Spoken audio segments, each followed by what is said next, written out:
Around 5, maybe 600 years ago, a group of Dutch sailors landed in what's now known as the Cape of Good Hope in South Africa, and there they made contact with the locals for the first time. Oh boy, white people in a new place in Africa. Things are about to go just swimmingly. A big group of touch-starved Dutch sailors made contact with the locals, and pretty much exactly 9 months after the day they landed, the first colored children of South Africa were born. There are like a million different tribes in South Africa. The place literally has 10 national languages, from the Zulu, the Xhosa, the Pedi, just to name a few. And one of those languages is called Afrikaans. Now, if you type the word African into an English to Dutch translator, would you looky here? Afrikaners, the so-called colored tribe of South Africa, as some people like to put it, literally developed a whole ass language so they could, 1, communicate with both their parents, and 2, communicate with each other, because their mothers were all from different tribes in the region. And just like that, white people going places and fucking everybody literally created a whole new language and culture. Great job, white people, great job! Now, as you can probably see, I'm not South African, far from it, but I do think the story of the Afrikaners is incredibly important, because it shows that some 200-300 sailors on a boat 500-600 years ago arriving somewhere in Africa can create a new people. When people use the word ethnicity, they're probably talking about race. And when people actually talk about ethnicity, they're usually calling it nationality. Let me clear up some things so that we're not confused later down the line. Nationality is a purely legal term. It's what appears on your passport. For example, if you were born in the Netherlands and lived there all your life, then you have a Dutch passport. Your nationality is Dutch. That one is the simplest one. And the other two are also pretty simple if you're one of those people that's entire family has been living in the same 100-kilometer radius in Europe for 1,000 years. But even for them, in some ways, it gets complicated in a hurry. Ethnicity is the most complicated of the three words, which makes sense because it's about culture. And immediately you can tell that it's going to be confusing because what the fuck is culture? Here's an example.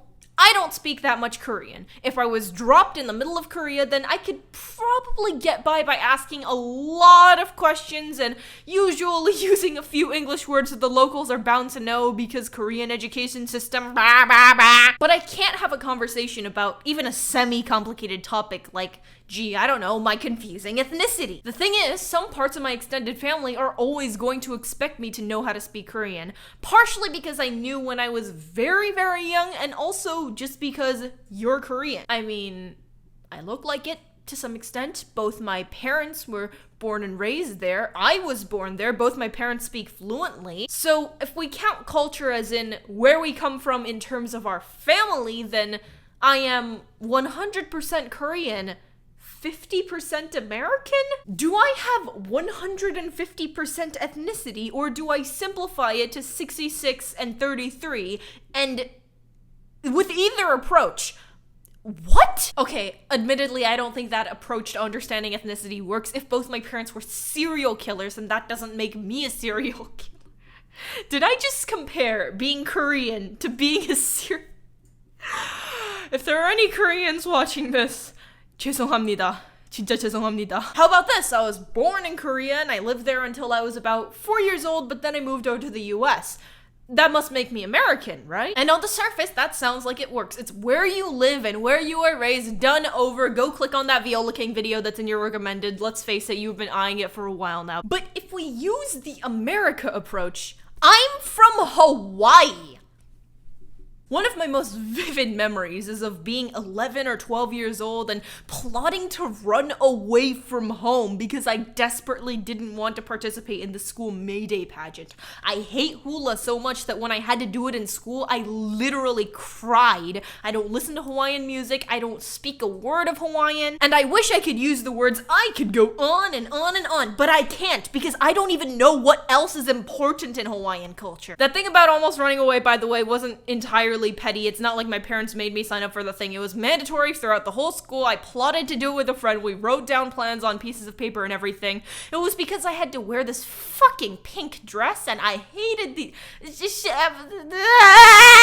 I mean, thinking about it now, it was openly stupid, but like, please understand me, you know? I didn't want to shake my ass in front of 200 people on a stage. Side note, does anybody else think that the way hula is taught to little kids, often in a mandatory way in school, is a little bit fucked? But that's besides the point, so moving on. I'm in New York City right now, and I feel like I fit in here a lot more than I do in Hawaii. I get along with people a lot more. It feels like home, despite the fact that I've only lived here for maybe 1 or 2 months at a time at maximum. It makes more sense for me, and yet it also makes no fucking sense at all, because I don't think it's where you live, because theoretically you could live in a place where you just don't feel like you belong the entire time. So are you really at home there? Is that really your ethnic origin? Well, then again, saying that your ethnicity is the place that you feel at home at, that's only a hop, skip, and a karmic jump away from Ollie London, a self-proclaimed transracial Korean.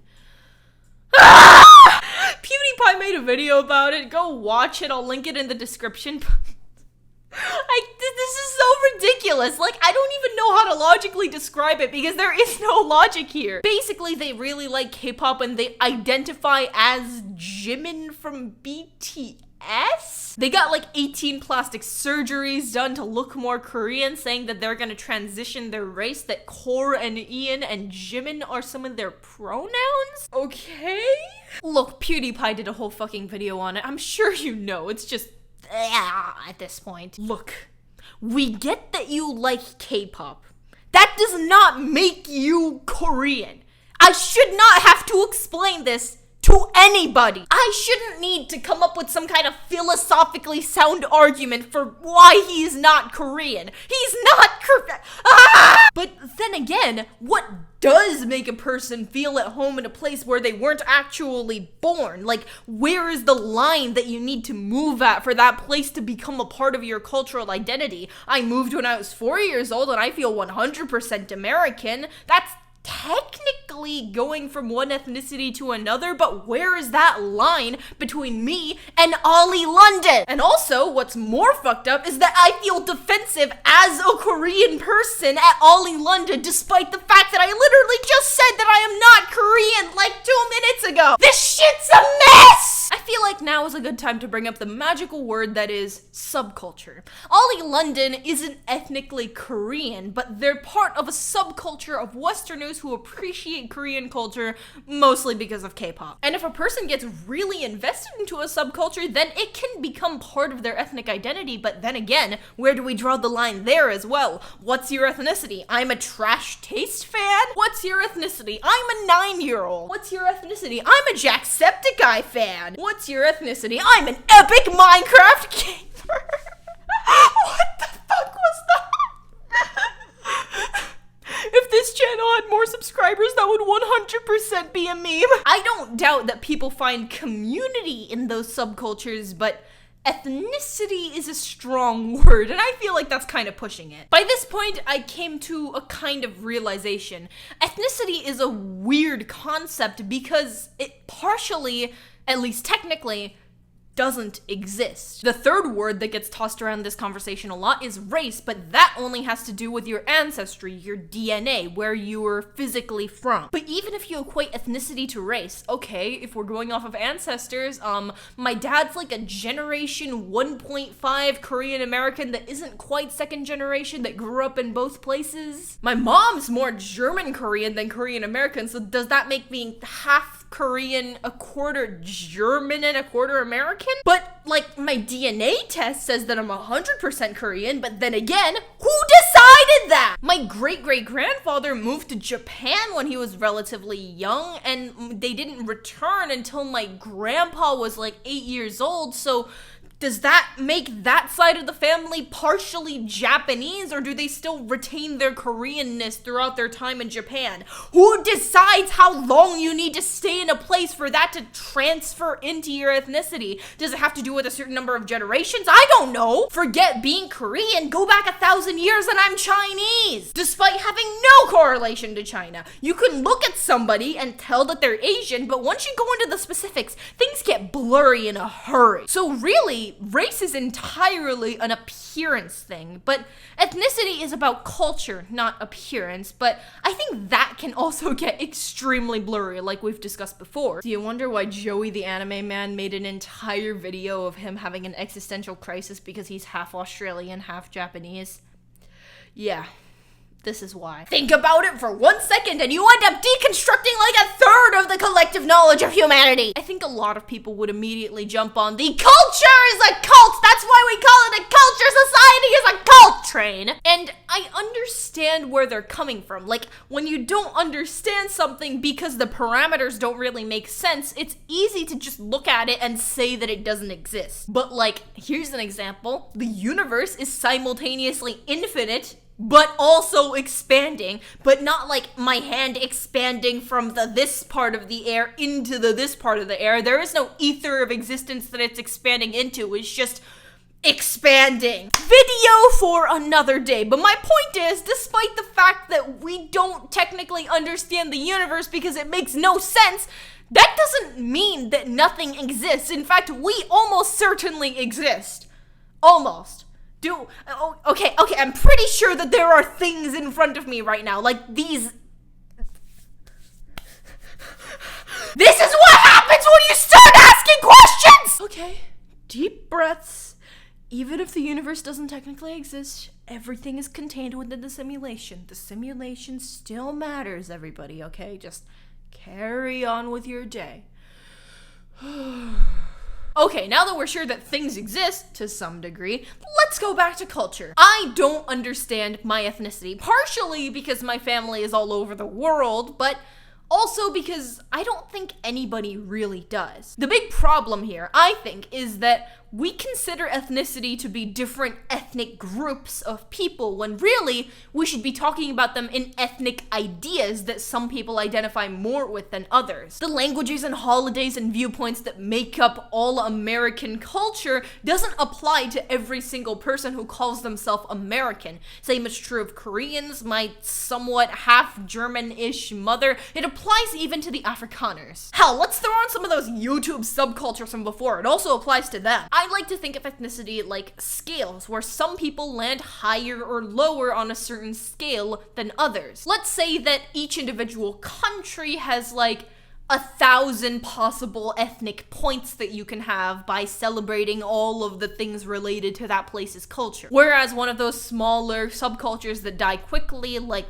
being an epic, let's say those only have like 10 or 20. So I can say I land as like 146 out of 1,000 on the Korean scale, pretty low, like a 420 on the American scale, still higher than the Korean one, but still pretty low, and let's just fuck it, put it at a 9 on PewDiePie. Which means that I'm more broadly American than anything else, but it also means that culturally I don't really identify with any of those things too strongly, so I'm not a flag-waving patriot or anything like that. But who decides what those numbers represent? Or think about it like this. Ethnicity is a thing that applies only to people, even though the ideas are separated from people. So really, is there any way to think about it in a way that is different from the people that they apply to? If they only work in practice rather than theory, then how do we quantify them? Ultimately, I think we're all a little cultural cocktail, let's say, made entirely out of chemical X. It's like, you know that one unit you did in algebra in 8th grade that had all the letters and no numbers in it? The shit that got me a fucking D on that quiz one time. But yeah. I don't know my ethnicity because I don't know exactly what those little numbers on all the scales mean, and neither do you. In that sense, we're all kind of like the Afrikaners. We all bend the rules of culture and subculture to create our own little idea that fits into our little communities of friends and other peers that we exist in the same spaces as. Just like the Afrikaners coming up with new languages to communicate with both parents. But the real thing is, everybody's ethnic identity is different from everybody else's, so to put them together would be kind of similar to the whole I don't know whether my red is your red thing. It's literally impossible to tell. Well, it's been however many minutes are appearing in the corner of your screen. I now have an existential crisis and increased depression, and we've answered no question. 40 likes and you can cure my depression. What the fuck? fuck is wrong with me? But seriously, thank you all so much for watching this video. It was a little bit more personal than my usual content, but I tried to make it insightful and helpful in the best way that I could. If you enjoyed this video, then please give it a like, subscribe to the channel, all that good stuff. But in the meantime, thank you all very much for watching, and this is PDB Ash, signing off.